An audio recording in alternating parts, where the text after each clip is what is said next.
Hi, John Anthony here, and a lot of you probably know that I've been in sales for a long time, very long time. And I had an email today and they said, what is your favourite sales book? Okay, brief history. My first job, straight out of school, 16, I thought I wanted to be a mechanic because my brother's a mechanic, I like cars, be a mechanic. I did work experience at a garage for 4 days. Smelly, horrible, cold place. So finally I decide that's not what I want to do. I went to careers advice and they said, okay, we got this job here on work experience, £16.50 per week. That was my job, that was my earnings, £16.50 per week. Okay, it was a start. I went there and I was an office junior working for a company called the Danish Baking Company. And first job, knew nothing about it, earning money, it's a start, that's what I thought. I'd worked on the markets with my brothers and I knew a little bit about selling and talking to people. So very soon the manager said, the sales manager, how about you go on telesales? Because I was often answering the phone. So okay, that sounds cool. And telesales sounds pretty cool, but all I was doing was answering the phone and taking orders. That was the telesales department. Answering the phone and taking orders. Short while, on my 17th birthday, passing my driving test, I was sent to and from. I live in the southwest of England, in Devon. I was sent around Devon and Cornwall, our next door county, to pick up orders from people, deliver things, and obviously it seemed to go pretty well because very soon they made me a relief rep. And short after that, on my 18th birthday, I was made a full-time sales representative. At 18 years of age, I had a company car, expense account, I had a cheeky little briefcase, and I was going to work in a suit. Yeah, I felt like a man, must admit, felt like a man. I'd moved home, I've left home by then, and I was looking after myself. Life was good. I was a salesman. I knew what I was doing.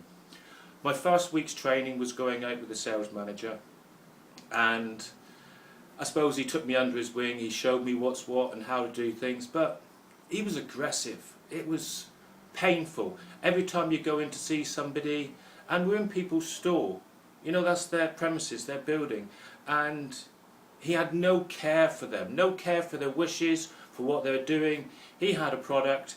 He wanted them to buy it, that was it. So sales for me was getting people to buy what you've got to offer. Not what they want, nothing to do with it, didn't even come into it. And okay, so that was the deal. I wanted to be a rep. I liked the lifestyle. My friends were still in college, university, on the dole, and I would drive around, pick them up, we'd go to clubs, do this, do that, no drinking. Everything was cool, yeah, life was good. And so I wanted to better myself. So the sales manager said, okay, for the next week's training, I'm going to send you out with one of the existing reps. Cool. Someone who's successful at what they're doing. And he sent me out with Stan. Stan was very, very close to retirement age.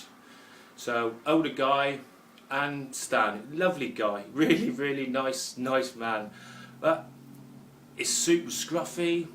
He'd have food at the side of his mouth, stains on his tie and everything, and he would walk around like, you know, he wasn't a salesman. You looked at him, my idea with a salesman at that time, sharp suits, everything there, this is what I've got to offer, this is what you're having, jobs are good and off you go.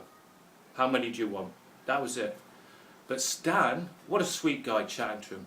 Stan would lobber into the premises, and from afar, hi, how you doing? And he would talk to everyone over everybody else, say hello, walk up to the guy, and no sales. Stan knew exactly what he had to sell, because before he went in, he knew what the inventory was, what we had to sell, what was necessary, what the special offer was. He knew everything. But, well, no, what did Stan go in? Stan would go in and he would chat about stuff. How you doing? And he would know about people's family.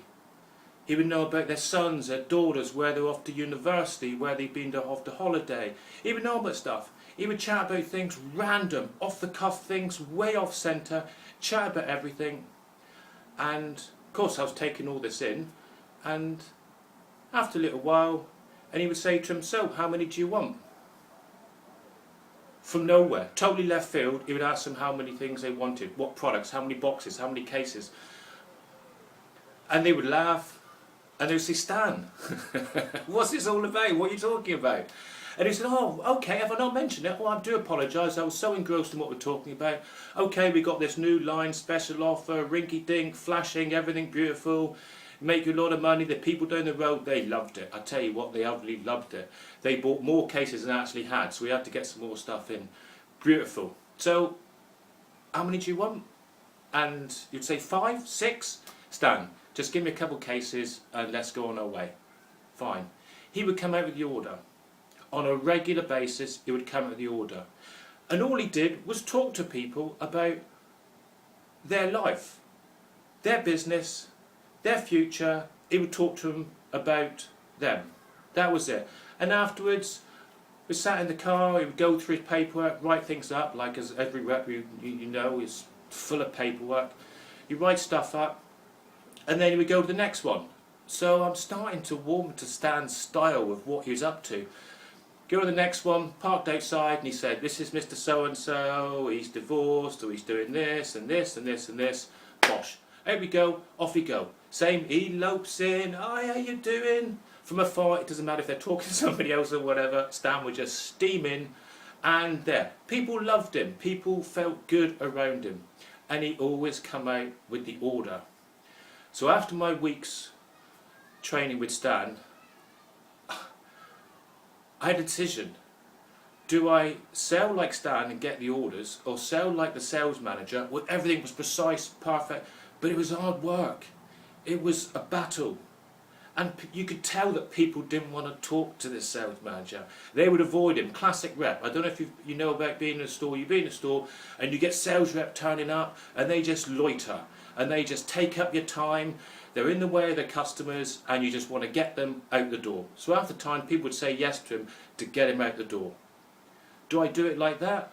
Or do I talk to people about themselves? So my second week, I'm back in the office and I talked to the sales manager. How did it all go with Stan? And they knocked Stan left, right and centre. They said the only reason he's still here is because he's retiring, and that's it. Don't listen to what Stan's got to say, listen to what I got to say. And so, bit by bit, I leant towards what the manager was saying, because I did what I was told, you know, that was it. And it was a battle. I didn't like that. I was with that company for 4 years. I left the company. I joined another sales company, even better, bigger car. And that played in my mind about how Stan was selling. The new sales manager was a nice guy. And he taught me things about treating people as individuals. And he advised me to get a book.